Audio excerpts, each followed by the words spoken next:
anasema Allah, ya ibn Adam, ewe mwana wa Adam. Watu wote sisi ni wana wa Adam, ambaye huyu ni mwanadamu bwana. Mwanadamu ni kwamba ni mtoto wa Adam, kwa sababu sote tunatokana nani?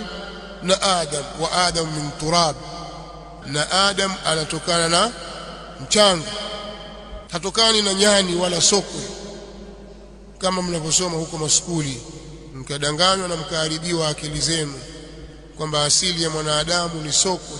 Huku ni kumkufuru Allah na kumchezea yeye.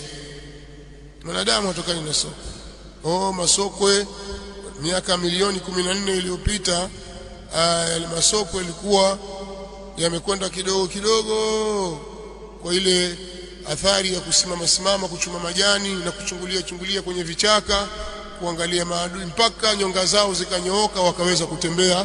Kwa hiyo kidogo kidogo wakawa wanakwenda, mkia wapungua mpaka ukakatika. Kwa hiyo ndio akabadilika akawa mwanadamu.